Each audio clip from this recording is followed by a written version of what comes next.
Hey, what is going on, Twintendo Nation? Hope you're having an awesome day.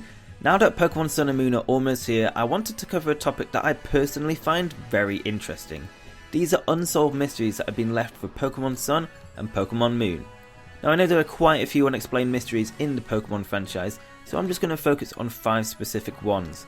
Now maybe these mysteries will never be solved, but these puzzles are what makes some Pokemon games really rememberable, and I hope we get many more mysteries in Pokemon Sun and Pokemon Moon.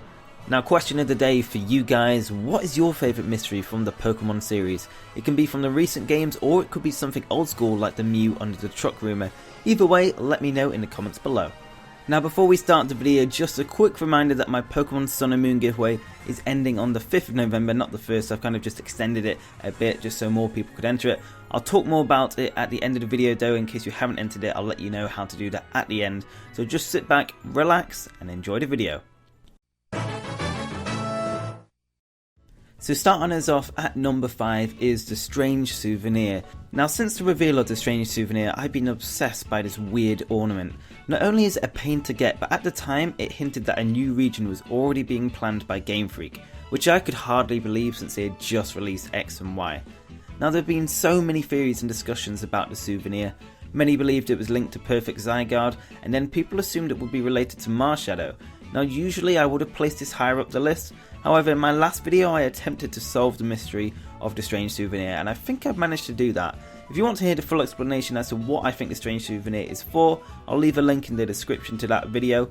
However, if you'd just like the short version, I don't think it really does anything. It's just used as a hint to tell the players that the Alola region is coming very soon. And as for the Pokemon it's based off, I believe it's depicting all 4 Guardians of Alola. So if you'd like to know more, obviously feel free to check out my previous video when this one is finished. Now during Pokemon X and Y's main story, you will frequently encounter a man simply known as AZ. In reality, he is the former King of Kalos, who is over 3,000 years old and stands in at 9 foot, which means he is 3 meters tall. However, despite his interesting circumstances, we are not focusing on him, but rather his Pokemon Floette. Floette is first mentioned when AZ mutters to himself about the flower Pokemon on Route 13. We later find out that Floette went to fight in the Kalos War over 3,000 years ago, and as a result lost her life. Out of grief, AZ created the ultimate weapon to revive her, which succeeded. However, she left AZ after realising other Pokemon's life energy was used to revive her. After completing the main story, you'll battle AZ during a parade arranged in Lumiose City, and once defeating him, Floette will float down from the sky and return to him. After that, both of them are never seen again. Now what's interesting is that AZ's Floette can actually be found in the game's data, even though it is never shown battling. AZ's Floette has higher base stats than a usual Floette, as well as a different appearance. Not only that, but it has its own signature move it learns at level 50 called Light of Ruin, which is a fairy type move that deals 140 damage, but also deals half the damage the opponent receives to the user as recoil. All of the information I mentioned earlier suggests AZ's Floette is going to be, or was supposed to be, an event Pokemon released over Mystery Gift. However, we're 3 years on from the release of Pokemon X and Y, and we still don't know when or how to receive AZ's Floette. Maybe if it is brought over to Pokemon Sun and Moon, an event will be activated and we might even be able to see AZ again. Either way, I find it's very weird that there's a different looking Floette in the game's data that we can't access yet that has an exclusive move, so I'm assuming that it will be released one day, but honestly, you never know, and that's what makes it a mystery. Now going back to Pokemon X and Pokemon Y again, there is a small house found in the northern section of Route 14, which is referred to as the Scary House. To progress with the story, you must enter the house with Shauna, Tierno and Trevor. Now once in the house, an old man will tell you a scary story, which goes as followed. It was a dark and stormy night many years ago. Lost, I arrived at this house and went inside. The lights would not turn on, so I fearfully looked around the house. Eventually I made my way into the kitchen. There was no sign of anyone being there. I found the fridge, and when I opened it, a faint light leaked out. I could finally make out my surroundings, and I saw the faint outline of a man huddling in the corner of the room.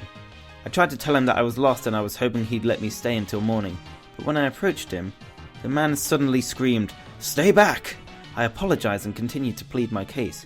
"Please, can't you help me?" "I'm not talking to you," he shouted. I looked at the man in surprise. When I did this, the man asked me, Can't you see them? Behind you! A horde of faceless men. And yeah, that's pretty much it, which is very strange since you have to go in the house to progress with the story. You don't get anything out of it, and get this, the old man asks for a tip for telling you that questionably scary story. The nerve of that guy. Nevertheless, the guys over at Game Freak must have included this in the game for some reason, so what is it? You have to visit the house, plus the scary house appears on the map as a point of interest, meaning it has some importance, yet there is nothing to find in there. Many people speculated Hooper would be discovered here, but as we know, that wasn't the case. The only idea that comes to mind for me is what the old man mentions in his last line, a horde of faceless men. If you take the face off a person, then technically, you're only left with the person's skull, so could this be a hidden reference to the upcoming Team Skull, or am I looking into this too much? I'd love to hear what you think of this story in the comments below. Taking a number 2 spot to nobody's surprise is Zygarde and its new forms. Now, when it was first discovered back in 2013, it was such a disappointment. Labelled as one of the worst legendaries at the time, it didn't have much going for it. Now 3 years later, and in a new generation of Pokemon, this snake dude is receiving a massive upgrade. Not only does Zygarde receive a perfect form, it also has another form in the shape of a dog, which is also known as its 10% form. Now Zygarde is one of the most hotly anticipated Pokemon for Sun and Moon, yet why did Game Freak leave it for Sun and Moon and not give it these forms in Pokemon X and Y? I mean, sure, it can be seen as a clever move by Game Freak by creating hype for an old Pokemon, as well as giving Zygarde more attention due to its mysterious form changing abilities, but to most of us it just doesn't really make much sense as to why it's happening in this generation. So what do we know about Zygarde and Pokemon Sun and Moon? Well, we know that you are tasked by Sinnoh and Dexio to collect the Zygarde cells which have been scattered around the Alola region.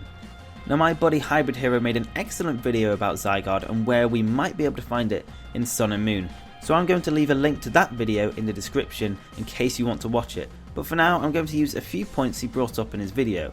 First of all, we know on the 4th island where Solgaleo and Lunala are presumed to be, there is the alchemic symbol for Earth, which can also be interpreted as something to do with ground type Pokemon. Furthermore, the trailer that showed off Zygarde's new forms for the first time has the same battle background as Solgaleo and Lunala did when they were first shown off. Now what's also very interesting is that the battle tree appears on this island as well. Now if you know the backstory behind the 3 legendary Pokemon from Pokemon X and Y, then you know where I'm going with this. However, if you don't, let me explain. Xerneas, Yveltal and Zygarde are all based on Norse mythology and a Tree of Life, also known as Yggdrasil. Now we know the tree on the island is the Battle Tree, which seems to be the new battle tower for the Alola region. However, it could also be seen as the Tree of Life. Now we don't know what's at the top of the battle tree and we don't know if it's related to anything else, but I think it's just too much of a coincidence that the alchemic symbol of Earth, which could be related to Zygarde's ground type, is on the same island as a big tree which could also be seen as the Tree of Life, even though we know at the moment it is the battle tree. So guys, let me know in the comments below what you think of that theory. I think it's really interesting. Now probably the most famous mystery in the Generation 6 games was the Lumiose City Ghost, also known as Ghost Girl. If you enter one of the buildings in Lumiose City and take the elevator and go to the 2nd floor, you will experience a small cutscene of sorts and your screen will begin to flash black. After a few seconds, the Ghost Girl will appear behind you and awkwardly slide past you like she's rocking a sweet pair of Heelys. After she gets close enough to you that you realise she isn't wearing Heelys, but instead she has a sort of glitched walking animation, she'll say the following: "No, you're not the one." Afterwards, she disappears whilst your player must take the walk of shame to the bathroom for soiling themselves. Well, the last part isn't true, but what is true is that the Ghost Girl scared and surprised a lot of players when she first appeared. So 3 years have passed and the Ghost Girl still remains a mystery to us. Now granted, there was an interesting character in Pokemon Omega Ruby and Alpha Sapphire who appears at Mount Pyre. If you talk to the Hex Maniac, she'll say the exact same thing as the Ghost Girl, although this is probably just a little Easter egg of sorts. However, there is another very interesting ghost sighting in Pokemon Omega Ruby and Alpha Sapphire. This involves the Elite Four member Phoebe. Before you battle with her, she'll have a quick conversation with you. However, in some frames, a Ghost Girl will appear. Now this ghost is different to the one in Lumiose City, and probably less important since this cutscene isn't even focusing on the ghost but on Phoebe. Now the reason I bring up this ghost is for 2 reasons. Firstly, Pokemon games are known to have the odd creepy element in, such as the ghost in the Old Chateau in Diamond, Pearl and Platinum, as well as a ghost in the strange house in Pokemon Black 2 and White 2. So it wouldn't surprise me too much if all of these ghosts, including the Lumiose City one, are just a bit of harmless fun by Game Freak. On the other hand, none of the other ghosts were as mysterious as the Lumiose City one. For the others, you could look around and find a bit of backstory on them, but for the Lumiose City girl, she just appears in a random building with no warning and tells the player an almost cryptic message. Now, it's quite possible that the ghost girl next to Phoebe is a hint towards more ghostly encounters in the Alola region. Hawaii, which Alola is clearly based off as we know, has many stories and folklore about ghosts. And Phoebe's outfit does make it look like she is from somewhere like the Alola region. I mean, she was one of the main reasons why I thought Hoenn was based off Hawaii as a kid. We still don't know where Phoebe originates from as well, and since she has relatives in Hoenn, such as her grandma who was located at Mount Pyre, it wouldn't surprise me if she came from the Alola region to the Hoenn region because she has family there. And therefore, it would not be a great surprise if a Master Ghost Trainer like Phoebe came from the Alola region. Therefore, I expect at least a few more creepy experiences for when Pokemon Sun and Moon come out, even if the Lumiose Ghost Girl doesn't make an appearance there. So guys, let me know in the comments below what was your favourite mystery out of those 5. And as always, if you enjoyed the video guys, make sure to smash the like button. Really appreciate your support guys. And if you're new around here and you want to stay up to date with everything Pokemon Sun and Moon, then hit the subscribe button down below. Also guys, a quick update on the giveaway. As I said, it has been extended to the 5th November. It won't be extended anymore, so if you haven't entered it already, make sure you do. And if you don't know how to enter it, basically, the giveaway is happening over on Twitter. I've left the links to the giveaways in the description. All you have to do is retweet the tweet and follow me on Twitter to enter. And there's a giveaway for Pokemon Sun and Pokemon Moon, and yes, you can enter both. So anyway guys, thank you very much for watching. I hope you enjoyed the video, and I will see you on the next one. Peace!